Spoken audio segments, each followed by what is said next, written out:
मतलब कहीं कहीं नहीं दिखाई दिए, कब निकल गए, कब वो पहुंच गए वहां पे, और हम सारा वहीं देखते रह गए। ये आंटी कहते हैं कि उसमें कई बार टॉयलेट में खड़े होके आना पड़ता था, इतना रश होता था, और आते ही फिर भी सत्संग करने बैठ जाते थे।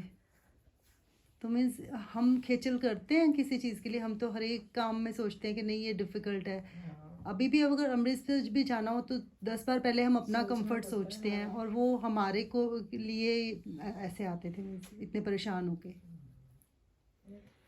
ਨਾ ਇੱਕ ਵਾਰੀ ਜੋਗੀ ਨੇ ਕਿਹਾ ਸੀ ਤੁਹਾਨੂੰ ਗੱਡੀ ਭੇਜ ਦਿੰਦੇ ਆ, ਉਹ ਕਹਿੰਦੀ ਸੀ ਨਾ ਤੁਸੀਂ ਗੁਰੂ ਜੀ ਇੰਨੇ ਔਖੇ ਹੋ ਕੇ ਆਉਂਦੇ ਹੋ ਵੀ ਕਈ ਵਾਰੀ ਰਸ਼ ਹੁੰਦਾ ਹੈ, ਔਰ ਫਲਾਈਂਗ 'ਚ ਆਉਂਦੇ ਸੀ ਤੇ ਸੀਟ ਨਹੀਂ ਮਿਲਦੀ ਤਾਂ ਟਾਇਲਟ 'ਚ ਖੜੇ ਹੋ ਕੇ ਇੰਨੇ ਘੰਟੇ ਆ ਜਾਂਦੇ ਸੀ। ਤੇ ਇੱਕ ਵਾਰੀ ਜੋਗੀ ਨੇ ਆਫਰ ਕੀਤਾ ਸੀ ਮੈਂ ਗੱਡੀ ਭੇਜ ਦਿੰਦੀ, ਕਹਿੰਦਾ ਨਾ ਮੈਂ ਸੇਵਾਦਾਰ ਹੈ, ਮੈਂ ਸੇਵਾਦਾਰ ਹਾਂ। ਕੋਈ ਸੇਵਾ ਦੱਸੋ ਹਰ ਵੇਲੇ नम्रता बहुत सी। एक बात करते थे वो, नम्रता, नहीं मरता नहीं मरता, मैं नहीं मरता, ये समझाओ क्या था, मेरे को नहीं समझ आई थी तब भी। नहीं मरता नहीं मरता, नम्रता नहीं मरता। ਸਾਨੂੰ ਤਾਂ ਕੋਈ ਸਮਝ नहीं। कृष्ण अंकल को पूछूंगी, कृष्ण अंकल को पूछूंगी। हाँ, नम्रता कैसे बोलते थे, नहीं मरता नहीं मरता। कृष्ण अंकल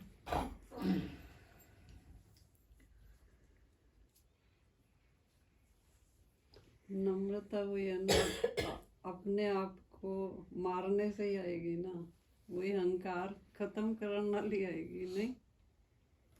मैं भी ये वाला ज्यादा सुनिया नहीं है। हाँ। ਗੁਰੂ ਜੀ ਦਾ ਇੱਕ ਦੋ ਵਾਰੀ ਮੈਂ ਅਟੈਂਡ ਕੀਤੀ ਹੈ, ਤੇ ਜਸਟ ਹੁਣ ਬੈਠੇ ਨੇ ਗੱਲ ਕਰਦੇ ਕਰਦੇ ਕਿਸੇ ਟੌਪਿਕ ਦੇ ਉੱਤੇ ਐਵੇਂ ਲੱਗਦਾ ਸੀ ਨਾ ਰੂਹਾਨੀ ਹੋ ਜਾਂਦੇ ਸੀਗੇ, ਫਿਰ ਬੋਲਦੇ ਸੀਗੇ। ਉਹ ਮਤਲਬ ਐਵੇਂ ਲੱਗਦਾ ਸੀ ਨਾ ਜਿਸ ਤਰ੍ਹਾਂ ਕੋਈ ਪਰਮਾਤਮਾ ਦੇ ਨਾਲ ਕਨੈਕਸ਼ਨ ਹੋ ਗਿਆ, ਤੇ ਉਹ ਬੈਠੇ ਬੈਠੇ ਹੀ ਉਸ ਟੌਪਿਕ ਦੇ ਉੱਤੇ ਗੱਲ ਲੱਗ ਜਾਂਦੇ ਸੀਗੇ, ਐਵੇਂ ਫੀਲ ਹੁੰਦਾ ਸੀਗਾ। ਅਪਾਰ ਮਹਿਮਾ ਸੀ ਵੀ ਉੱਥੋਂ ਇੰਨੇ ਪਹਿਲਾਂ ਆਪਣੀ ਡਿਊਟੀ ਕਰਨੀ ਹਸਪਤਾਲ ਤੋਂ, ਫਿਰ ਟ੍ਰੇਨ 'ਚ ਆਉਣਾ, ਫਿਰ ਪੂਰੀ ਰਾਤ ਬੈਠੇ ਰਹਿਣਾ ਜਾਂ ਪੂਰਾ ਦਿਨ ਬੈਠੇ ਰਹਿਣਾ। ਉਹਨਾਂ ਦਾ ਕੋਈ ਟਾਈਮ ਲਿਮਿਟ ਹੀ ਨਹੀਂ ਸੀ। ਬੜੇ ਲੋਕ ਹੈਰਾਨ ਹੁੰਦੇ ਸੀ, ਕੋਈ ਭੁੱਖ ਨਹੀਂ, ਪਿਆਸ ਨਹੀਂ, ਕੋਈ ਸੌਣ ਦਾ ਟਾਈਮ ਨਹੀਂ, ਕੋਈ ਜਾਗਣ ਦਾ ਟਾਈਮ ਨਹੀਂ। ਜਿਸ ਵੇਲੇ ਵੀ ਕਿਸੇ ਨੇ ਯਾਦ ਕੀਤਾ ਉਠਾ ਦਿੰਦੇ ਸੀ। ਮਤਲਬ ਫਿਰ ਇੱਕ ਅਜੂਬੀ ਸ਼ਕਤੀ ਹੈ ਨਾ ਪਰਮਾਤਮਾ ਦੀ। ਨਹੀਂ ਤਾਂ ਸਾਨੂੰ ਖਾਣ ਵਾਸਤੇ ਵੀ ਚਾਹੀਦਾ, ਪੀਣ ਵਾਸਤੇ ਵੀ ਚਾਹੀਦਾ। ਕਹਿੰਦੇ ਸੀ ਇੱਕ ਵਾਰੀ ਯਮੁਨਾ ਨਗਰ 2 ਵੱਜ ਗਏ ਤੇ ਉਹ ਕਹਿਣ ਬਈ ਤੁਸੀਂ ਲੰਗਰ, ਕਹਿੰਦੇ ਮੈਂ ਕੋਈ ਰੋਟੀਆਂ ਖਾਣ ਥੋੜ੍ਹਾ ਹੀ ਆਇਆ ਹਾਂ। ਮਤਲਬ ਇਹ ਨਹੀਂ ਹੈਗਾ ਬਈ 12 ਵੱਜ ਗਏ ਤੇ ਤੁਸੀਂ ਖਾਣਾ ਖਾ ਲਓ। ਹਾਂ, ਜੋ ਟੌਪਿਕ ਚੱਲ ਰਿਹਾ, ਜਿਹੜਾ ਸਤਸੰਗ ਹੋ ਰਿਹਾ, ਉਹਨਾਂ ਨੇ ਪੂਰੀ ਰਾਤ ਹੀ ਬੈਠੇ ਰਹਿਣਾ ਹੈਗਾ।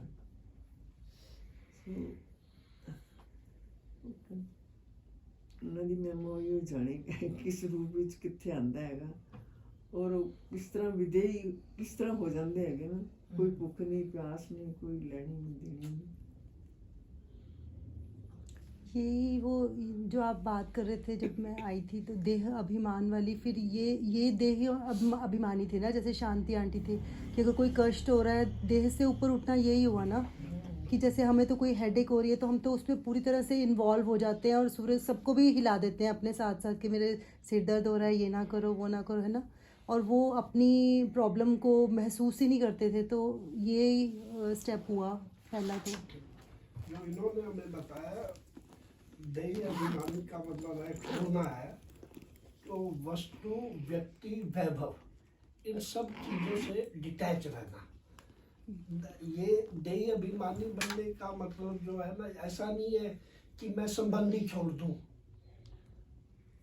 संबंध रखने हैं, लेकिन संबंध की बाद में अब कोई डिस्कशन होती है तो उसके ऊपर कोई डिस्कशन नहीं करनी, उसको अपने आप में इन्वॉल्व नहीं करना।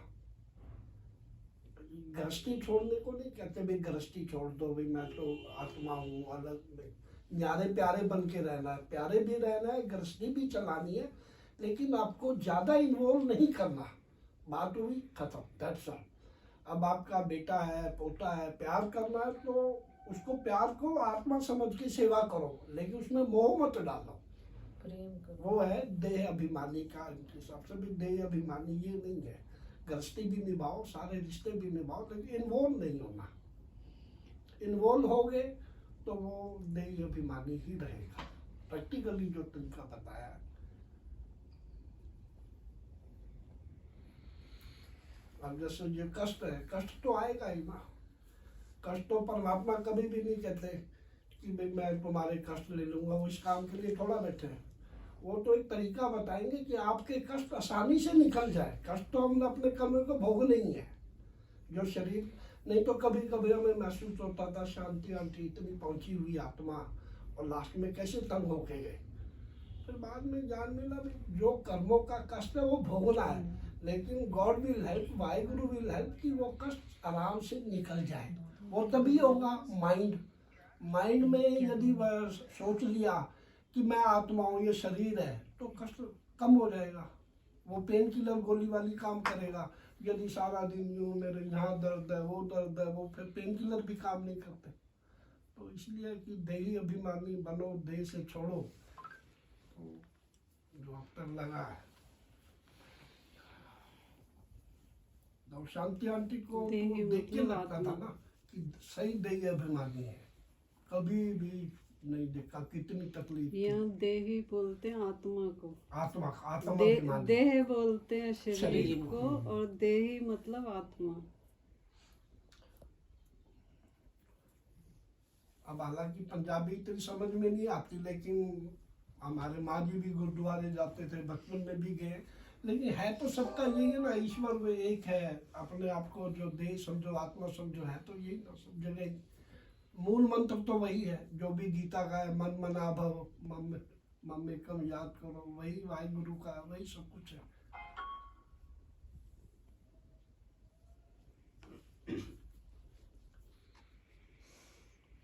बड़ी अच्छी बात एक बार जीआई ने जब बोली थी कि जिसकी श्रद्धा, वो मेरे को बड़ी अच्छी लगी बात। वैसे नहीं तो हम भी कहीं कहीं सोचते ना कि वो ये कर रहा है, तो जीआई ने बोला था कि जिसकी श्रद्धा जिसमें है उसमें बनी रहनी चाहिए, उसमें बनी रहने दो, है ना।